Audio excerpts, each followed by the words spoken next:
Hi there, and welcome to Cold Case Files. Today, we will be looking at 5 cold cases that were finally solved in 2023. Our first case today takes us to Opelika, the county seat of Lee County in the east-central part of the U.S. state of Alabama. It is here, in this town that is home to over 30,000 people, that a chilling discovery was made in 2012. Opelika police were called to Brookhaven Trailer Park in Opelika, Alabama on January 28, 2012, regarding the discovery of skeletal remains. The bones were found in a wooded area behind a trailer and the adjacent lot, while a skull was located in a yard. Along with the remains, a child's pink shirt and curly hair were also found.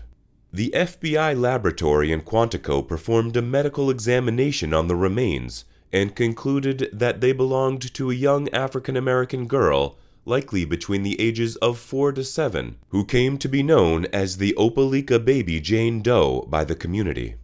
The autopsy conducted on the remains revealed more than 15 fractures to her skull, arms, legs, shoulders, and ribs that were caused by blunt force trauma. She was possibly underweight and had lost vision in her left eye due to a fracture, the medical examiner further stated. Her death was determined to be a homicide, and it was estimated to have happened between 2010 and 2011.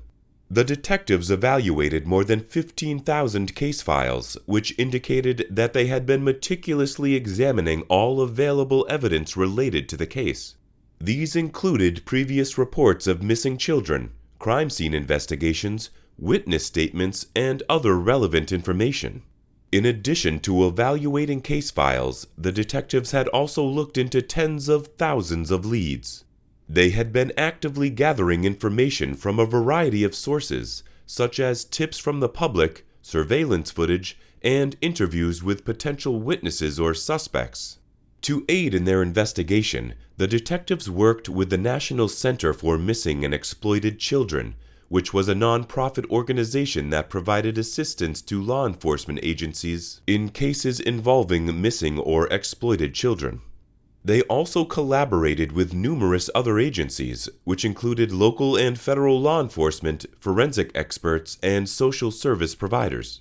On June 14, 2012, the officials made public a 3-dimensional model that depicted the possible appearance of the girl, which was derived from the analysis of her skeletal remains. 6 years later, in March 2018, the police were still urging the public to provide any information to identify baby Jane Doe.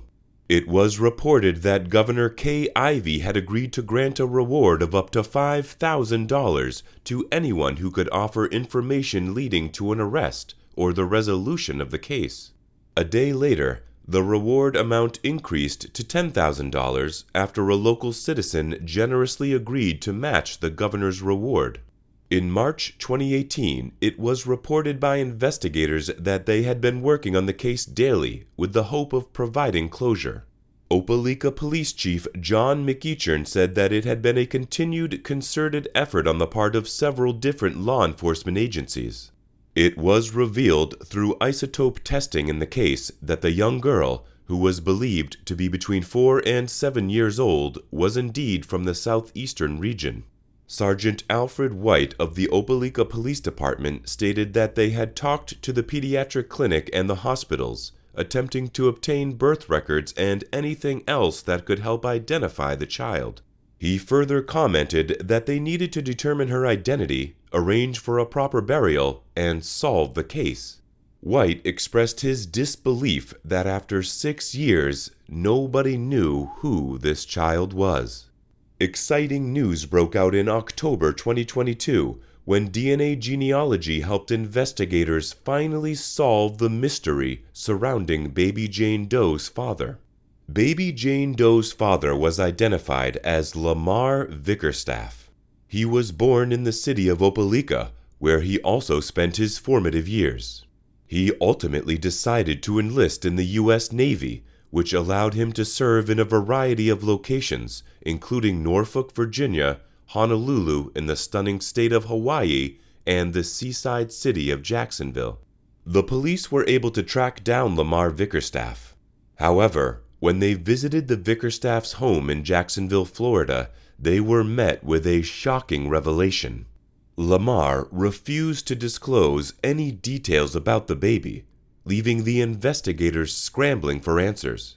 Ruth Vickerstaff, Lamar's wife, also denied any knowledge of the child or her mother, throwing the case into further disarray. In December of 2022, the case that had been shrouded in mystery for so long finally had another breakthrough. Investigators had been tirelessly working to piece together the identity of the young girl's biological mother, and finally they had some leads. After narrowing down the possible matches, they discovered a woman by the name of Sherry Wiggins to be the girl's birth mother. But that wasn't all. Sherry Wiggins confirmed that she had in fact given birth to the child in January of 2006 and named her Amore Wiggins. This revelation was like a ray of sunlight shining down on the long and dark road that investigators had been on. They finally had a solid lead to follow. However, there was still more to the story. When she was just 19 years old, Sherry Wiggins crossed paths with Lamar Vickerstaff, who was 35 and serving in the Navy. They eventually moved in together after finding out she was pregnant, but Vickerstaff's family wasn't happy about their unwed status, which didn't stop Sherry from making the relationship work. She gave birth to the child in January 2006 and named her Amore Wiggins. Wiggins realized things were getting dangerous when Vickerstaff became physical with her during an argument. She moved out, but Vickerstaff didn't step up to be a father to their child. Wiggins took him to court for child support, but later had a change of heart due to her own legal issues. She believed her daughter would be better off with her dad and stepmother. Wiggins stated that it made sense for Amore to be somewhere more stable. According to Wiggins, she had been visiting with her daughter until she stated that Lamar had moved with the Navy to Hawaii. Wiggins further stated that when she reached out to Lamar, he asked why she was calling him on the phone and said that he was not making any special arrangements for her to see her child. He also said that she did not care about the child and that the child was okay with them. Sherry claims that she repeatedly appeared in court in an effort to get Lamar to restart visitations and reclaim custody of her daughter. She claims that by 2013, the court had notified her that all of her appeals had been heard. Sherry claims that since 2009, she has been obligated to pay child support, and the only way she could maintain contact with her daughter was to do so. Wiggins expressed that she had felt that they had made her feel so bad about herself and that despite her efforts, the doors had kept being closed.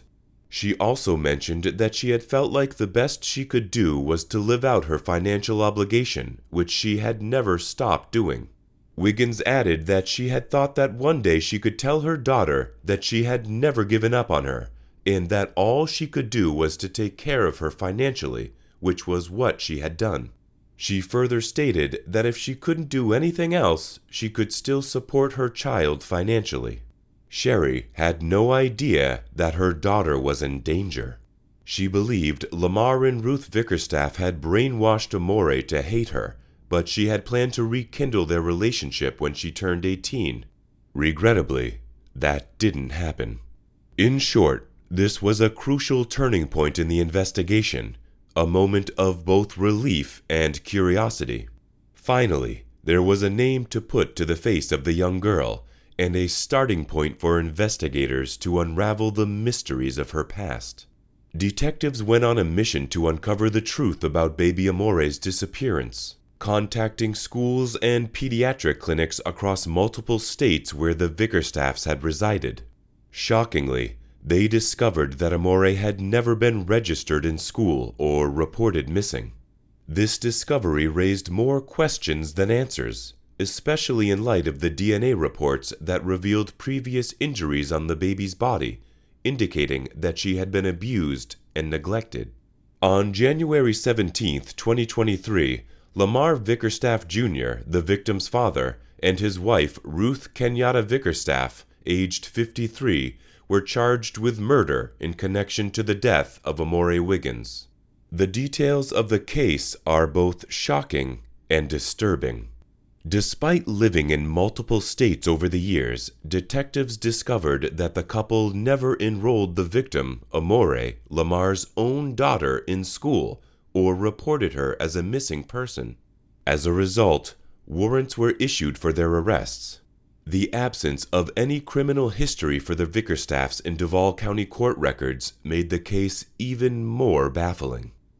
During a press conference, Opelika Police Chief Shane Healy couldn't contain his emotions as he praised the tireless efforts of everyone involved in bringing resolution to this tragic case. The case was then brought to the Lee County District Attorney's Office, where prosecutors decided there was enough evidence to charge Mr. and Mrs. Vickerstaff in Amore's death. The couple were arrested for failure to report a missing child, and then were waiting for extradition to Alabama. The nation is left reeling from this devastating news, and justice must be served for baby Amore. Following their subsequent court appearances, the pair was ordered jailed without bond. Police said they have 10 days to pick them up from Florida jail after they waived extradition. After their arrest, the couple found themselves in a courtroom for their initial hearing. Ruth Vickerstaff was hit with a $10,000 bond and ordered to remain in the state of Alabama until her preliminary hearing on March 22, 2023. In the meantime, she secured the legal expertise of Zach Alsobrook, who revealed that Ruth was forthcoming and fully cooperative during her more than 2 hours with the police. Ruth's relatives showed up to support her, but they were tight-lipped and refused to talk to the press from WRBL. Meanwhile, Lamar Vickerstaff faced the same judge and was denied bond. His hearing to discuss bond was taking place on January 30th, 2023 at 3:30, and a court-appointed attorney to handle the defense. Although this attorney didn't have anything to say to the media, Alsobrook did speak up, sharing that Ruth had been completely transparent with law enforcement. On January 30th, Judge Tickle refused to grant bail for Lamar Vickerstaff after listening to the presented evidence. The charge against him was the felony murder of a child who had suffered long-term and severe injuries. Despite the absence of records, the evidence suggested that the injuries were sustained over a period of time. In addition, Vickerstaff went AWOL right after the charges were filed against him, and he had connections both within and outside the United States. While Vickerstaff shook his head in disbelief, Judge Tickle made the decision to deny him bail at that time. In conclusion, it is important to note that this case is still an ongoing investigation, and that the Opelika Police Department Detective Division encourages anyone with any information regarding this case to come forward and provide their assistance. It is essential to remember that until Lamar and Ruth are proven guilty in a court of law, they are to be considered innocent. The mere thought that Lamar allegedly committed such a heinous crime of killing his own daughter is incredibly sickening and disturbing. As the investigation unfolds, authorities are working tirelessly to uncover the truth and ensure that justice is served for the victim and her family. Let's hope that with the community's help, the perpetrators will be brought to justice and held accountable for their actions.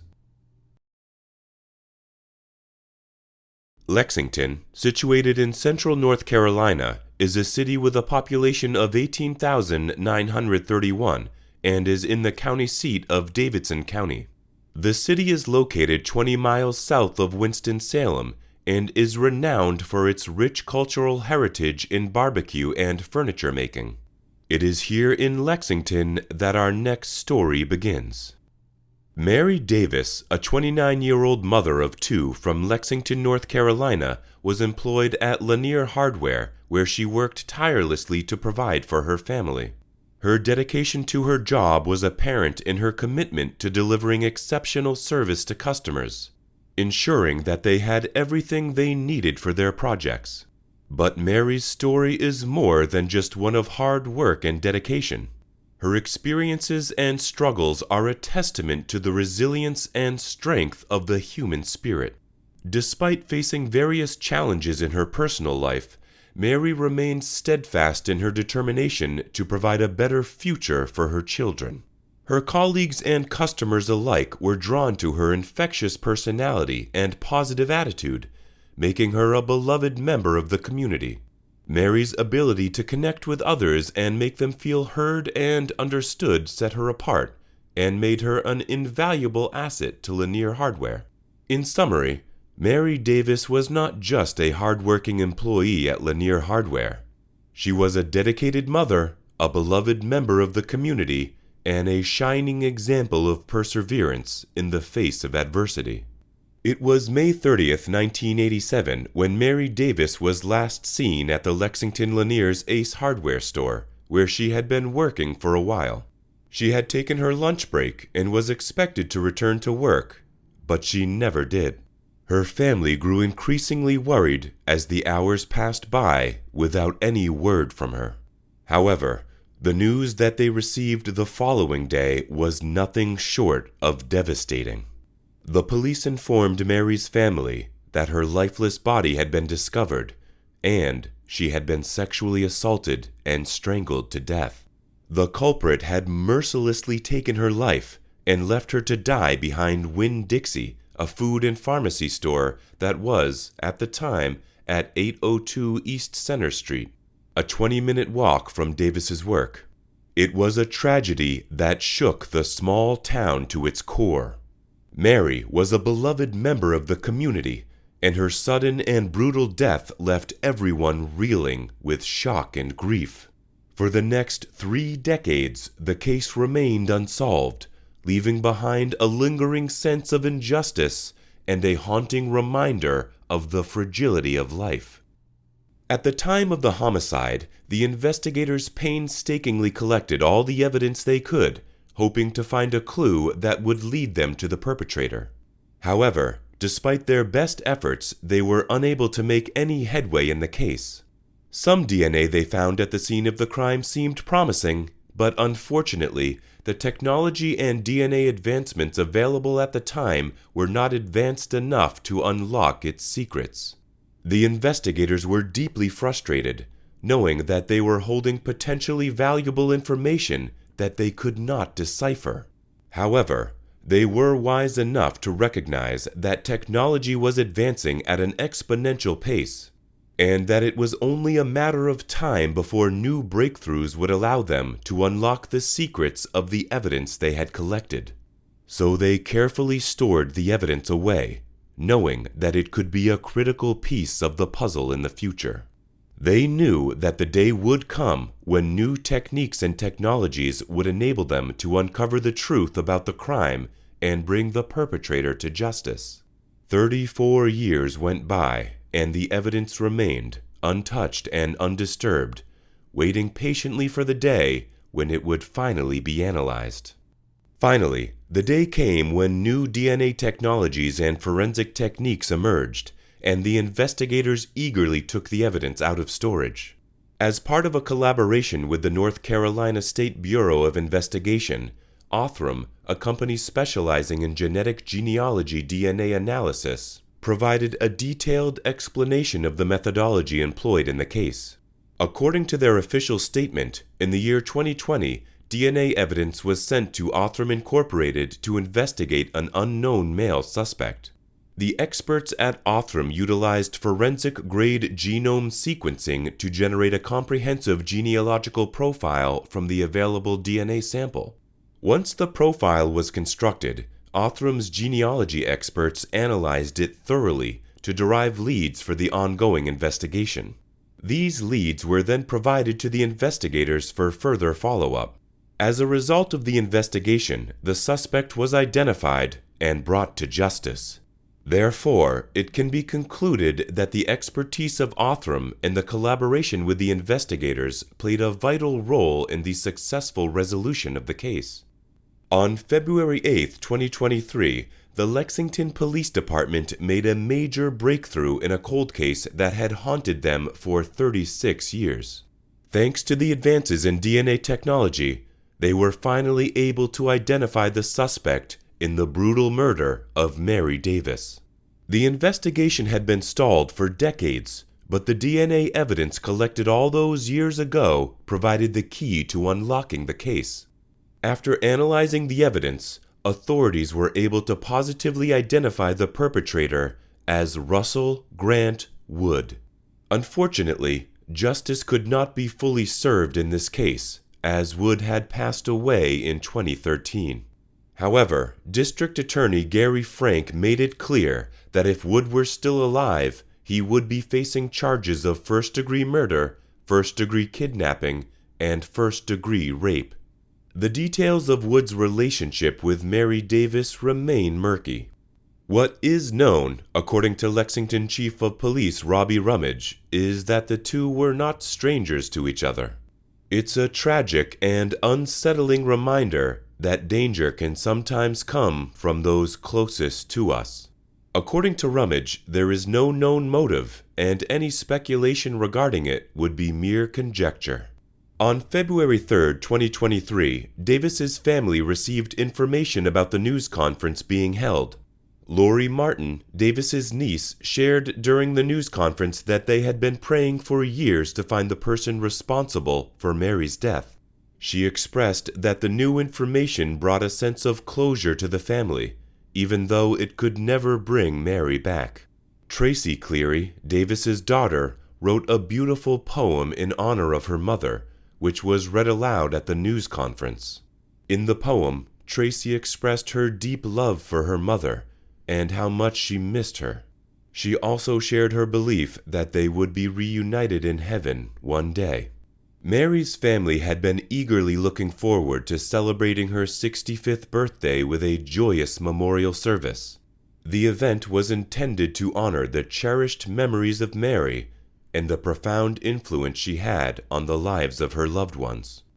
The murder of a loved one is one of the most traumatic events that a family can endure. The pain and grief can be overwhelming, and the lingering question of who is responsible can haunt a family for years. For Mary's family, the mystery surrounding the murder of their beloved mother was finally solved thanks to advances in DNA testing. The news brought them a sense of closure and a relief that they had been yearning for. They took comfort in knowing who the perpetrator was. They were grateful for the tireless work of law enforcement, the advancements in forensic science, and the closure it brought to their family. While the pain of their loss will never completely fade, they can finally find peace in knowing the truth and honoring their mother's memory.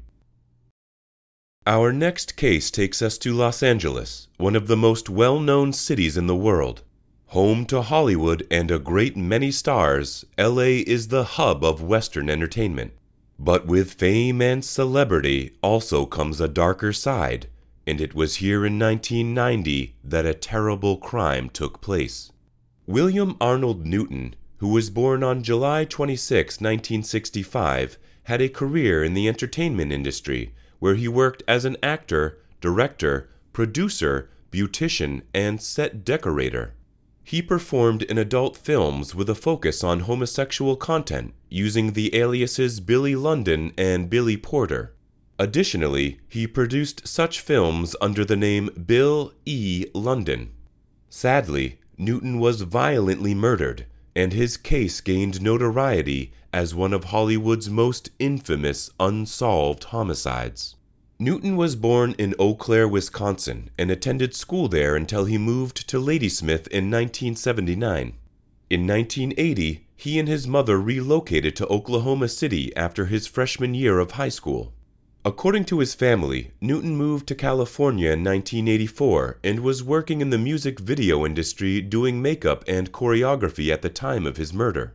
His father described him as a smart young man who was beginning to establish himself and make a good living, but also as someone who was restless and trying to find his way. Newton left home at 16 and traveled around the U.S. for 3 years before settling in Los Angeles in 1985, where he earned his GED in 1989.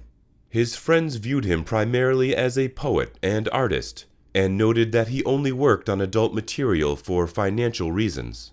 Newton's time at the Hollywood Spa was just the beginning of his journey in the entertainment industry. His relationship with David Ray not only opened doors for him in the adult film industry, but also sparked a creative partnership that would lead to the founding of London Ray Productions. As a producer, makeup artist, and set designer at London Ray, Newton honed his skills and gained valuable experience in the business.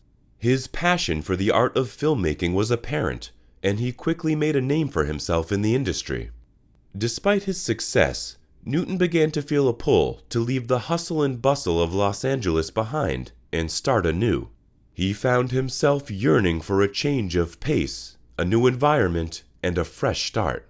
And so, he set his sights on the bright lights of Las Vegas. By October 1990, Newton had already begun making plans to move to Sin City. Perhaps he was drawn to the glitz and glamour of the famous Strip, or maybe he simply craved the desert sun and dry heat of the Mojave Desert. Whatever his reasons, one thing was certain: Newton was ready for a new chapter in his life. With his talent and passion for the arts, there was no doubt that Newton would continue to thrive in his new home. The move to Las Vegas was to mark the beginning of an exciting new chapter in his journey, filled with new opportunities, challenges, and adventures. Newton was last seen at the Rage nightclub in West Hollywood. Sadly, on October 29, 1990, he was discovered to have been kidnapped and brutally murdered. His body was dismembered, and his head and feet were found in a dumpster on Santa Monica Boulevard in Los Angeles. A tragic and disturbing end to his life. His murder had gone unsolved for more than 3 decades, and for most of that period, it looked like it would remain unsolved forever, until now. The murder of Billy Newton, also known as London, remained a mystery for over 30 years, leaving his family grieving and desperate for justice. Despite their prayers and the efforts of law enforcement, it seemed as though the case would never be solved. However, a glimmer of hope emerged when an unlikely group of individuals came together to share notes and investigate the crime. This team consisted of LAPD Detective John Lamberti, documentarian Rachel Mason, and Christopher Rice and Eric Shaw Quinn, who co-host the Dinner Party Show podcast. Through their years of painstaking research and dedication, they were finally able to uncover the truth about London's murder. The journey began when one of the team members, Rice, received a tip that London had been seen leaving a Los Angeles club on the night of his death with someone who resembled Jeffrey Dahmer. As Rice and Quinn delved deeper into the case and reported on their findings through their podcast, they eventually struggled to identify the culprit behind London's death. They even entertained the possibility that Dahmer himself may have been involved, although the serial killer had previously denied any involvement. However, it ultimately became clear that Dahmer had nothing to do with London's murder, and the real story would eventually come to light. About the same time, Mason was doing her own work on the cold case. During the course of her investigation and documentary-style reporting, Clark Williams, a stay-at-home father, contacted her. He intended to provide Mason with some background information about what Billy's upbringing in Wisconsin would have been like. Clark was a native of the same region as Billy and was familiar with its small-town atmosphere. Williams and Mason began to deep dive into the case after realizing they shared a strong passion for it. The stay-at-home father described how he and the videographer started to use every bit of spare time they had to try and solve the case in an interview with 2Fab. Williams stated that they had nurtured a growing obsession to study and investigate every single aspect of the case and to leave no stone unturned. According to a report by the Times, Williams expressed his interest in the case due to the striking similarities between himself and the victim, Billy Newton. Williams and Newton were both gay men who were born in the same week of the same year, 1965, and grew up in northern Wisconsin before moving to bigger cities. Williams' involvement in the case began when he joined a Facebook group called The History of Gay Wisconsin in December 2021. It was there that he stumbled upon a post about Newton's murder, which immediately captured his attention. He felt a strong pull to get involved in the case in whatever capacity he could. Williams told the Times that he was particularly interested in helping to tell Newton's story, as he believed that Newton's life was representative of the experience of many gay men and teenagers during that era. He hoped that by shedding light on Newton's story, he could help to raise awareness about the struggles faced by LGBTQ+ individuals during that time period. After months of exhaustive research into the gay adult film industry of the late 1980s, journalist Ben Williams stumbled upon a potential breakthrough: the elusive actor Billy Houston. However, as Williams dug deeper into the actor's past, he uncovered a shocking revelation. Houston's real name was Darrell Lynn Madden, a self-proclaimed white supremacist with a dark history of violence. To elaborate, Williams learned more from a Facebook group and eventually managed to track down Rick Pasquet, who was the first local investigator to delve into the case when the police were unable to solve it. Pasquet, who owned a skate shop in West Hollywood, was also discovered by Williams to be a gay adult film producer who went by the name Richard Lawrence during the same period that Newton was involved in the industry. Through her research on Pasquet and Newton, Williams came across Houston's name, which eventually led her to Madden. Madden, now a trans woman, had pleaded guilty in 2008 to the kidnapping and murder of Stephen Domer and her accomplice Bradley Qualls in Oklahoma City. She claimed that they had been attempting to initiate themselves into the Chaos Squad skinheads gang by killing a gay man. They lured Billy to a secluded area where they beat and strangled him with his own coat hanger. Madden then shot and killed Qualls before fleeing the scene, and was later arrested by the police. But just as Williams thought his investigation had reached a dead end, fate intervened. Madden had been arrested and had pleaded guilty to the murder of another gay man, a coincidence that Williams simply could not ignore. The stay-at-home dad was determined to uncover the truth. As Williams spoke to the Los Angeles Times about his findings, one thing became clear: the second murder had only intensified his focus on Madden. With each new piece of information, Williams was one step closer to unraveling the mystery of Billy London. As Williams delved deeper into his investigation, he stumbled upon a crucial piece of evidence: a decades-old interview with Madden for a book titled American Honor Killings. In this interview, Madden made a shocking confession. He claimed to have committed another murder in Los Angeles. This discovery was alarming, and Williams knew he had to act fast. Realizing the gravity of the situation, Williams wasted no time in reaching out to Detective Lamberti with the newfound information. Lamberti, an experienced detective, was quick to recognize the significance of this development and began to conduct a thorough investigation into Madden. Lamberti and his partner Mathis were determined to solve the case of Newton's murder, but they had hit a dead end after years of investigation. Just when they had given up hope, a new lead emerged thanks to Williams's tips. The detectives were once again fired up with renewed energy and enthusiasm to crack the case. Their investigation led them to Madden, the last person known to have seen Newton alive. They discovered that she worked for a company located on Santa Monica Boulevard, which was just a stone's throw away from the alley where Newton's body was found. This was a major breakthrough in the case, and Lamberti and Mathis wasted no time in following up on the lead. According to Detective Lamberti, Madden, who was previously an actor, is currently imprisoned in Oklahoma, serving a life sentence for murder. Madden now identifies as a transgender woman and Orthodox Jew, and goes by the name Darylyn. In January, Detective Lamberti and his partner traveled to Oklahoma to interview Darylyn. Lamberti said that they were talking to a person who had swastika tattoos and was also wearing a knitted pink yarmulke. Lamberti added that the person they were talking to was a gay adult film actor, transgender skinhead, Nazi Orthodox Jew, and remarked that if one were to write that down in a sentence, it would be like saying, "What?"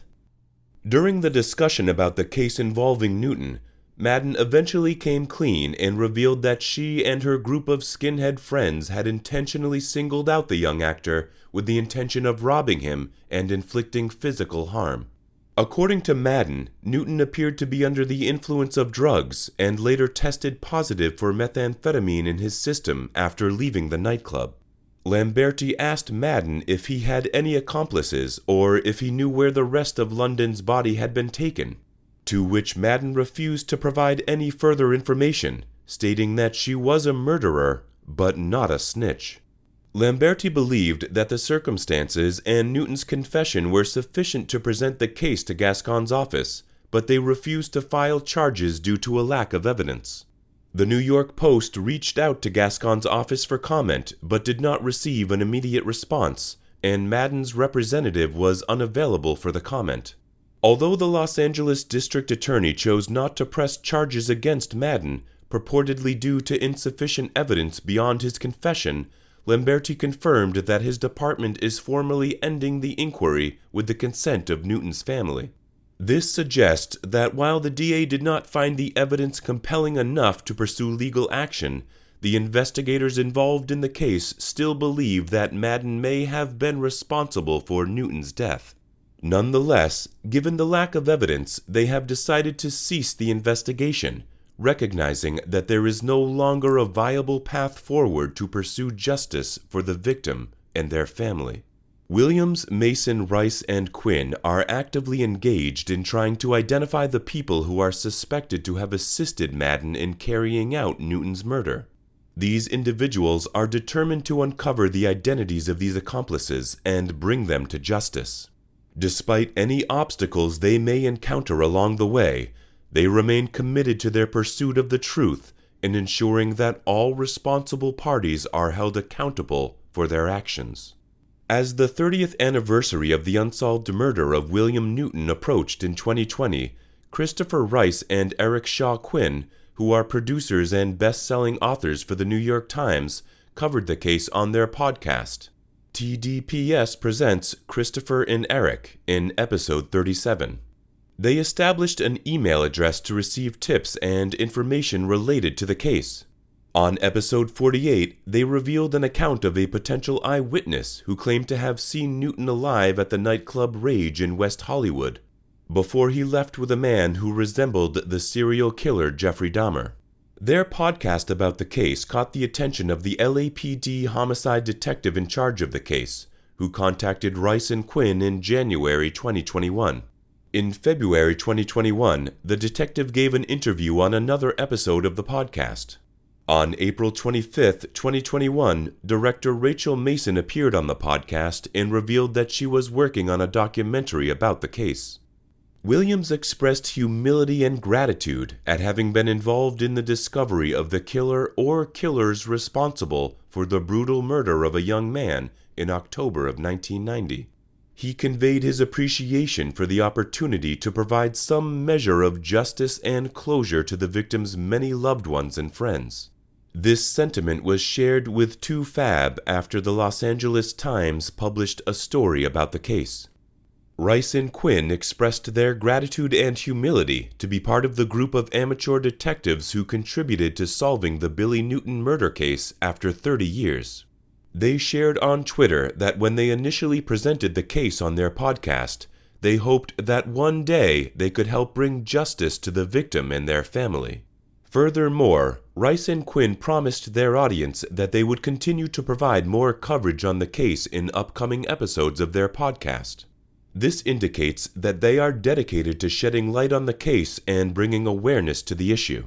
Overall, Rice and Quinn's dedication to the case and their desire to continue covering it on their platform demonstrates their commitment to uncovering the truth and seeking justice. The sister who was mourning her brother's death was seeking answers regarding the reason for the crime and the whereabouts of the remaining parts of his body that have not been found yet. However, Madden did not provide any further details regarding the missing body parts. Despite this, there was some sense of relief for the family as the perpetrator of the crime was arrested and is currently serving time. In Kosciuszko County, Indiana, Webster Lake covers 640 acres and has a maximum depth of 65 feet. Little over 1,000 people live in North Webster, a community that borders the lake on the west. The lake is a well-liked location for sailing, boating, swimming, jet skiing, and simply unwinding on the beach during the summer. But it was here in this serene lakeside community that a horrific crime took place in 1975. In the small lake community of North Webster, a horrific crime took place on August 6, 1975 that has remained unmatched in its severity to this day. The murder of a local teenager named Laurel Jean Mitchell left the community in shock. Despite the passage of time, the memory of this tragedy continued to linger in the minds of the people in North Webster. According to police records containing multiple interviews, it can be inferred that Laurel departed from her job at a restaurant in Epworth Forest at around 10 p.m. on August 6, 1975. She began walking along Epworth Forest Drive towards Adventureland, an amusement park that was once prosperous. She unfortunately didn't return home, which to Laurel's parents was highly suspicious, as Laurel was always back home on time, and even if not, she would never forget to inform her parents. With rising concern, Mitchell's parents alerted the police of her disappearance. Laurel's lifeless body was discovered in the Elkhart River in Noble County by fishermen after several hours had passed since her disappearance. It was apparent that the perpetrator intended for her body to be found in that location. Nonetheless, the identity of the person responsible for her murder remained a mystery. According to the release, officials at first thought Mitchell's death was the result of an accidental drowning. An autopsy found Mitchell showed signs that she had fought for her life. The victim, Laurel Jean Mitchell, was the daughter of Richard D. Dick Mitchell, a well-known public figure in the community. Sadly, he passed away in 2012, never having received closure on what happened to his daughter. Laurel's mother, Wilma Mitchell, was involved in community service through the North Webster Food Pantry. But she too passed away last year without ever discovering the truth behind her daughter's brutal murder. The Mitchell family was left to grapple with the unimaginable pain of not knowing who was responsible for such a heinous act. As days turned into weeks and weeks into months, the investigators devoted countless hours to piecing together the puzzle that was this case. However, despite their best efforts, they were unable to identify the perpetrator or find any leads that could help solve the case. The investigation continued for years, with detectives working tirelessly to uncover the truth. The case was passed down from one investigator to another, and each one made a valiant effort to bring justice to the victim and her family. However, despite all their efforts, the case remained unsolved for 5 long decades. The family of the victim was left without any closure or answers, enduring immeasurable pain and suffering as they grappled with the loss of their loved one. They were haunted by the fact that her killer remained at large, roaming free while their family member lay in a cold grave, robbed of her future. The Indiana State Police conducted a thorough investigation of Miss Mitchell's murder, which involved preserving all of her clothing and personal items for DNA testing purposes. These items included her shoes, sweatshirt, bra, underwear, and denim jeans. According to the affidavit, the investigation revealed that on the night of her disappearance, Miss Mitchell had planned to meet up with friends at Adventureland. a recreational facility located about half a mile away from the church camp in North Webster. At the beginning of the investigation, it was reported that a North Webster resident had informed the police that he heard what he believed to be the sound of someone slamming the trunk of a car, possibly an Oldsmobile. Additionally, investigators were informed by another resident that she had heard several voices say, "Let's get," or "Let's get her." The investigation into the murder of Miss Mitchell was characterized by intermittent progress. Over a period spanning from 2013 to 2019, multiple witnesses came forward and provided information to the police regarding two men named Mr. Lehman and Mr. Bandy. According to these witnesses, these two men had allegedly confessed to being responsible for Miss Mitchell's death in the immediate aftermath of the murder. One of the witnesses, who had gone on a date with Mr. Lehman, recounted a conversation in which he had discussed his participation in a crime with Mr. Bandy. The details of this conversation were said to align with the anatomical findings that were reported in the autopsy of Miss Mitchell. These findings suggest that the two men had provided specific details that matched the physical evidence collected during the investigation. Despite this promising information, progress in the investigation remained inconsistent over the years. Captain Kevin Smith, a state police officer, had been working on the cold case of Miss Mitchell's murder for 20 years. According to him, the investigation faced similar challenges to other cold cases, with the passage of time making it increasingly difficult to gather reliable evidence. Witnesses who could have potentially provided crucial information have passed away, and the memories of those who remain have faded over time. All these obstacles have made it very challenging for the investigators, especially given the length of time that has elapsed since the crime was committed. Despite these difficulties, Captain Smith and his team had persisted in their efforts to bring justice to Miss Mitchell and her family. In 2019, Captain Smith sent some of Miss Mitchell's clothing to the state laboratory for DNA testing, and the results revealed a male DNA profile on the clothing. This finding led to the investigation of 3 additional potential suspects, but all of them were excluded as possible contributors of the DNA found on the clothing. According to police records, a suspect named Mr. Bandy drove a 1971 Oldsmobile at the time of Miss Mitchell's murder. Mr. Bandy has a previous criminal record. He had pleaded guilty to solicitation and contributing to the delinquency of a minor in 2001, and pleaded guilty to 2 counts of molestation in 2016, serving nearly 6 years. In 2023, the Indiana State Police collected a DNA sample from Mr. Bandy and sent it to the state laboratory for testing. On January 13, 2023, the lab confirmed that Mr. Bandy's DNA was a more likely match to the DNA found on Miss Mitchell's clothing than any other person. However, there is no mention in the affidavit about any DNA match to Mr. Lehman. While the Indiana State Police did not provide specific details about the techniques used to solve Miss Mitchell's murder, Ashley Hall, the director of the Forensic Science Graduate Program at the University of California, Davis, commented that the method appeared to be a standard genetic identification technology used in crime labs known as STR, or short tandem repeat. STR analysis is a DNA profiling technique that compares the number of repeats of specific sequences of DNA in a sample. It is a common method used in forensic investigations to identify suspects by analyzing biological evidence such as blood or saliva found at a crime scene. The technique can also be used to establish relationships between individuals or to identify human remains.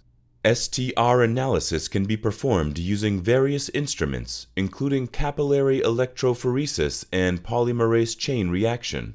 The resulting DNA profile can be compared to profiles in a DNA database or used to exclude suspects from the investigation. Overall, STR analysis is a powerful tool for forensic investigations, and its application has contributed to solving numerous criminal cases. According to Dr. Hall, the technology is being developed to become increasingly sensitive, and is capable of detecting smaller amounts of DNA than before. He also mentioned that they are now able to pick up much more DNA than they previously could. Dr. Hall stated that Miss Mitchell's case serves as a good example of the power and evolution of DNA testing to aid in criminal investigations. Coming back to 2023, the two individuals were connected to the victim by DNA evidence, according to the investigators, after nearly 50 years and technological improvements. The Indiana State Police Laboratory Division was essential in the case, according to Captain Kevin Smith of the State Police, who said during a news conference on 7 February 2023 that science finally delivered us the proof we needed. According to a press release, Bandy and Lehman were arrested without any resistance from their respective homes on the morning of February 6, 2023. They have each been charged with 1 count of murder and are currently being held in the Noble County Jail without the possibility of bond.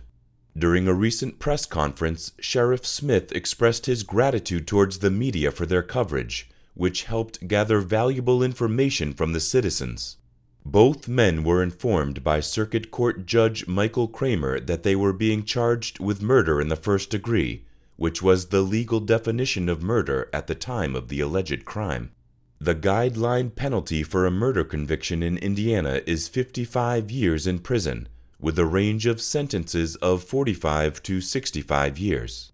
Yet, because the offenses were committed in 1975, both individuals might receive the maximum punishment at the time, which was a life sentence.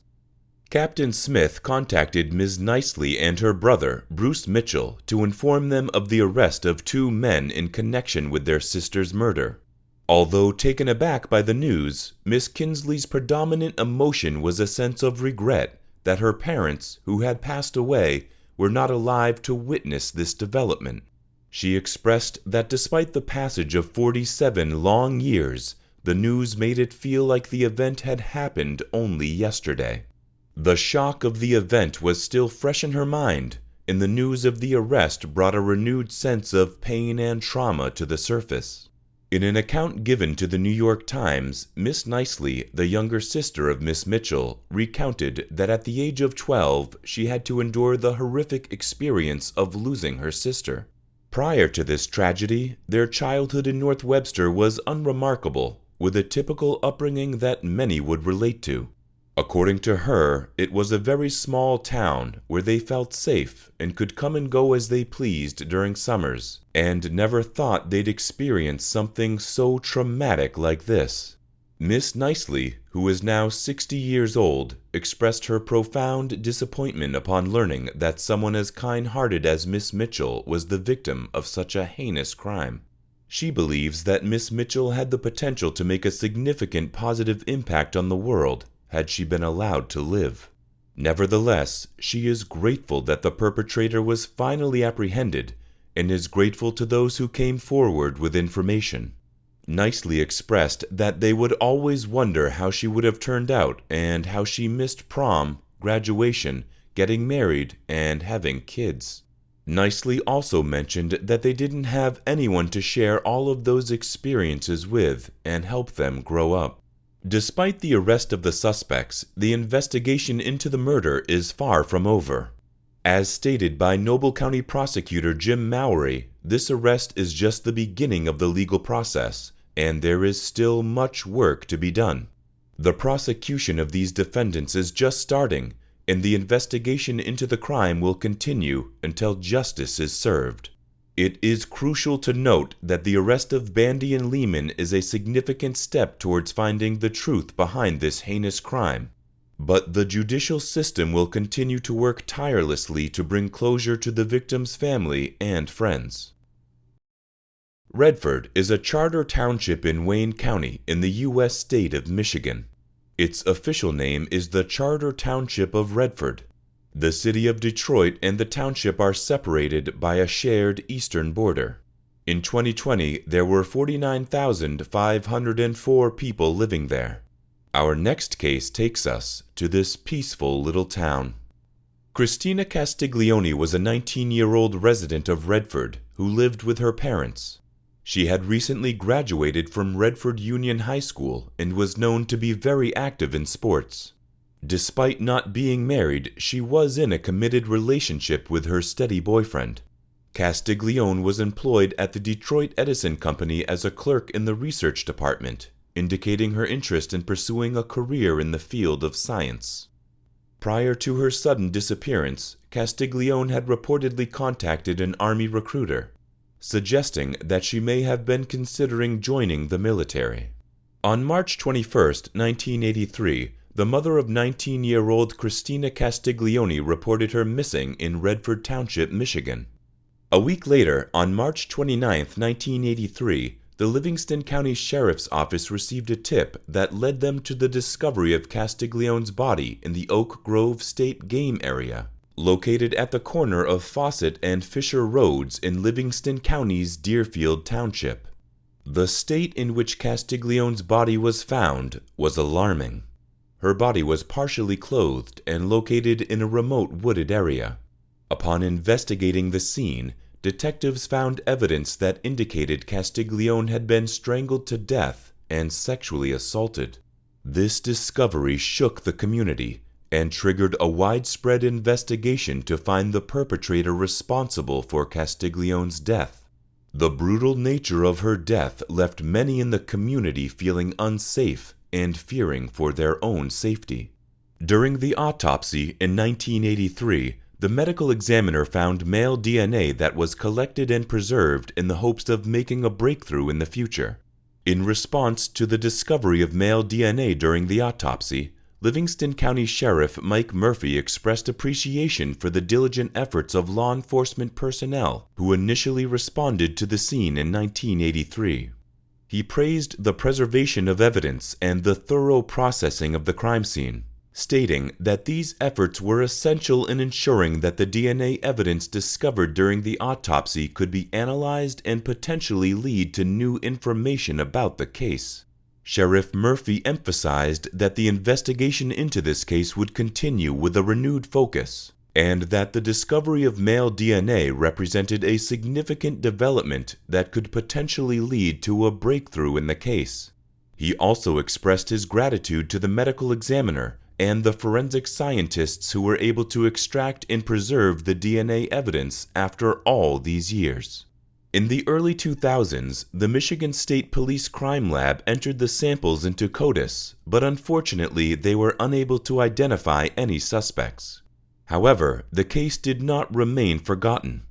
The Livingston County Sheriff's Office cold case team, comprising young, retired FBI agent Bob Getchman, retired Mackinac Island Police Chief Bill Lengahan, retired Livingston County Detective Edward Moore, and Detective Lieutenant Jim Lynch took up the challenge of investigating the case, as well as several others. Their efforts were fueled by a determination to bring closure to these cases, and they painstakingly sifted through the evidence, leaving no stone unturned. Despite encountering numerous setbacks along the way, they remained undaunted, relentlessly pursuing the truth.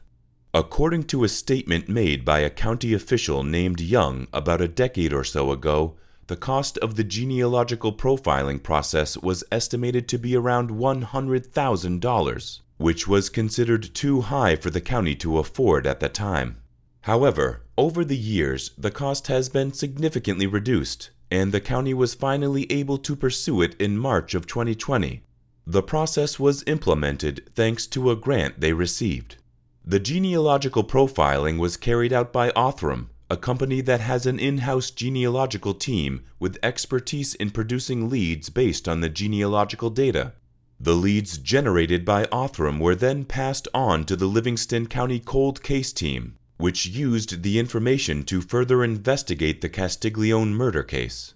In May 2022, the use of genealogical profiling by Othram and the subsequent collaboration with the Livingston County Cold Case Team played a crucial role in the investigation of the Castiglione murder case, enabling them to gather valuable information and evidence that helped them to make progress in the case.